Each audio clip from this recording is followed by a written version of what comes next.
Hello guys, welcome to legal notebook. आज हम बात करेंगे कि आप गवर्नमेंट जॉब्स के लिए अप्लाई कैसे कर सकते हो।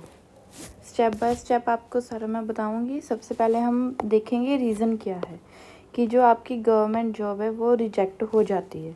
सबसे पहले है नॉट मीटिंग एलिजिबिलिटी क्राइटेरिया।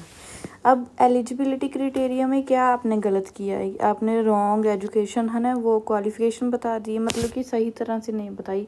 जैसे जो उन्होंने रिक्वायरमेंट थी, जैसे उन्होंने लॉ की डिग्री मांगी थी पर आपके पास बैचलर्स थी, आपने वो भर दी कि कोई बात नहीं, देखी जाएगा जो होगा। इनसफिशिएंट मार्क्स, कई 55 मोस्टली 55% हर जगह रिक्वायरमेंट होती है, आपके उतने नहीं होंगे। एज लिमिट नॉट सेटिस्फाइड, उम्र कम या ज़्यादा होगी, जितनी मेंशन की है उससे कम या ज़्यादा हो सकती है। इनकरेक्ट इंफॉर्मेशन, इनकरेक्ट क्या होगा, आपने रॉन्ग नेम डाल दिया, डेट ऑफ बर्थ गलत होगी, कैटेगरी गलत डाल दी, इनकरेक्ट रजिस्ट्रेशन डिटेल्स है वो गलत डाल दी। Invalid document upload, blur photo आ गई, रॉन्ग साइज़ हो गया, और फाइल साइज़ और format not matching the notification, जैसा उन्होंने मैचिंग बताया था नोटिफिकेशन में भी इतना साइज़ होना चाहिए आपके डॉक्यूमेंट का, उतने MB का या KB का नहीं होगा। ये तो बेसिक, ये सारी बेसिक चीज़ें हैं जो मतलब कि आपको पता होनी चाहिए कि ये ऐसा यहाँ पर आपकी कोई भी गलती का चांस नहीं होना चाहिए। इनकम्प्लीट एप्लीकेशन, आधी अधूरी छोड़ दी बीच में ही। मैंडेटरी फील्ड है ना जो थे वो नहीं भरे हैं। रिक्वायर्ड डॉक्यूमेंट नॉट अपलोडेड, जो डॉक्यूमेंट जैसे उन्होंने एक्सपीरियंस का बोला होगा तो आपने एक्सपीरियंस का डाला ही नहीं। ये क्या हो गया था, सो सॉरी, वेट। चलो ठीक है, अब आगे। एप्लीकेशन फ़ी नॉट पेड, आपने एप्लीकेशन फ़ी भी नहीं पेड की होगी।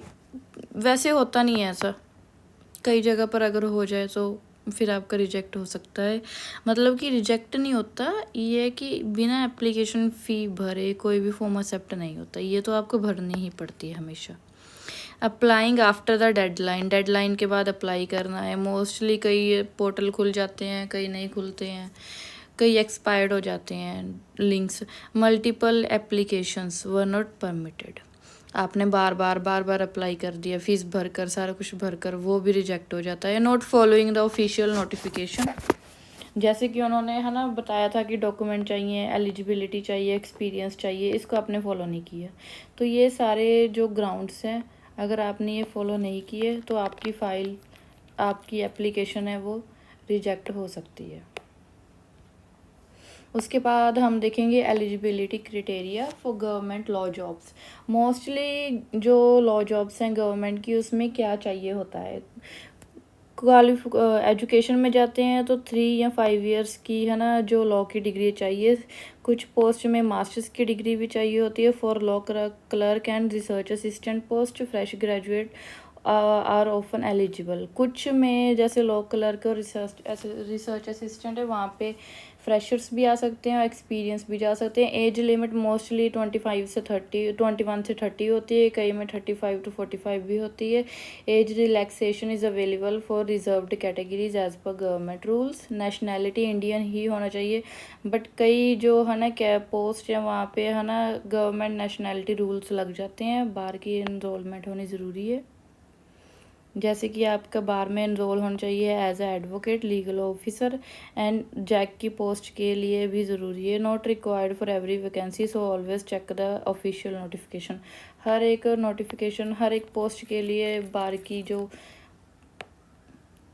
इनरोलमेंट है वो ज़रूरी नहीं होती है, इसलिए प्रॉपर देख लेना एक बार। एक्सपीरियंस है, फ्रेशर्स जो हैं वो जैग में जा सकते हैं। PSU university positions and law clerk में फ्रेशर्स अप्लाई कर सकते हैं। एक्सपीरियंस्ड के लिए 2 से 10 साल का एक्सपीरियंस होना ज़रूरी है। लीगल ऑफिसर में, कंसल्टेंट की पोस्ट के लिए, कॉरपोरेट जॉब्स में फ्रेशर्स भी जा सकते हैं और एक्सपीरियंस भी जा सकते हैं।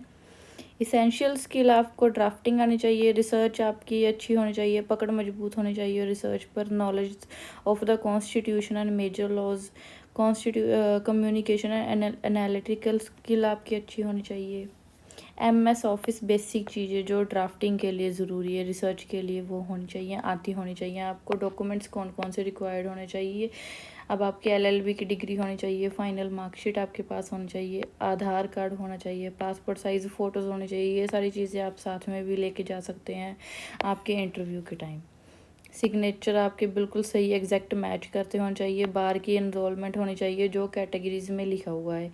अगर आप किसी कैटेगरी में आते हो तो आपके पास उसका ओरिजिनल सर्टिफिकेट होना चाहिए। एक्सपीरियंस अगर इफ़ रिक्वायर्ड है तो अकॉर्डिंग टू द पोस्ट। एक वैलिड ईमेल होना चाहिए, मोबाइल नंबर होना चाहिए, जॉब चलता हो, बैलेंस डलवा लेना उसमें। Step by step application process. अब आपका जो एप्लीकेशन प्रोसेस है वो कैसे आपको पता लगे क्या करना है। मेरी तो सलाह यही होगी कि एक इंटरनेट कैफ़े पर जाना जहाँ पे एक एक्सपीरियंस जो बंदा बैठा हो उससे ही भरवाना। खुद मत करना कभी भी कि अब आपको अभी आप ये देख लो कि ऑफिशियल नोटिफिकेशन ध्यान से पढ़ लेना। अगर आपने फिर भी घर पर बैठकर खुद ही भरना है तो एलिजिबिलिटी चेक कर लेना कि आप उसके अंदर आते हो कि नहीं। Registration of the official requirement portal, वहाँ पे रजिस्ट्रेशन कर लेना। पर्सनल डिटेल्स बिल्कुल सही भरना। एजुकेशंस की जो क्वालिफ़िकेशन सही भरना। जो डॉक्यूमेंट्स का साइज़ है एज मेंशन है वैसे ही भरना है। अगर फ़ी एप्लीकेबल है, फ़ी है तो भर देना। और सभी डिटेल्स को देखना। एप्लीकेशन को सबमिट करना मत भूलना। यूं ही विंडो को ऐसे उठाकर ऊपर मत कर देना। Download and print the final PDF बना लेना और बाहर जाकर उसको प्रिंट करवा के अपने पास रख लेना। कॉमन मिस्टेक जो आप कर सकते हो अगर आप खुद भर रहे हो तो, अगर कोई बार भी भर रहा है तब भी ध्यान रख लेना कि आपकी है ना अप्लाइंग विदाउट चेकिंग एलिजिबिलिटी, कि आपने एलिजिबिलिटी चेक नहीं की और भर दिया, पैसे भी बर्बाद, सब कुछ बर्बाद, कुछ नहीं वापस आएगा। इनकरेक्ट चीज़ें दे दी है ना, अनक्लियर चीज़ें दे दी, फोटोग्राफ सिग्नेचर गलत दे दिए, एंटरिंग रॉन्ग ईमेल और phone number, waiting until the last day to apply. Last day का कभी वेट मत करना, सर्वर डाउन हो जाता है। Not reading the official notification को ना पढ़ना। For getting to save the application form and payment receive, ये भी कभी हो जाता है कई बदकिस्मत लोगों के साथ।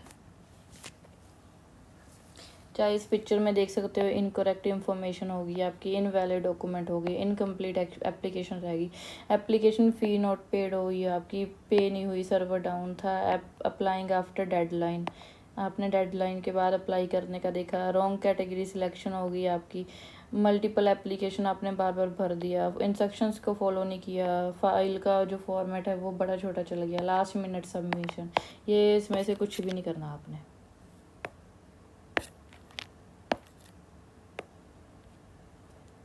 टिप्स।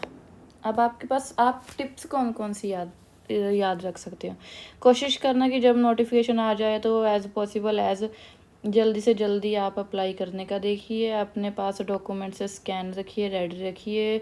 आप लैपटॉप या डेस्कटॉप में हो सके तो करना अप्लाई, फ़ोन पे मत करना, वहाँ पे सही तरह से अच्छी तरह से दिखता है सारा कुछ। चेक योर ईमेल रेगुलरली कि आपका कोई मेल तो नहीं आया उनकी तरफ से, कुछ और कोई ज़रूरी नोटिफिकेशन करेक्शन के लिए तो नहीं आई है। एक फ़ोल्डर फाइल को अपने पास रखना जिसमें सारे आपकी जो है ना जो डॉक्यूमेंट्स है रिसिप्ट है ना वो आपके पास हों। बस इतनी चीज़ें थी। Thank you for watching. अगली वीडियो हम बात करेंगे top upcoming law vacancies for सितंबर 2026। Bye bye.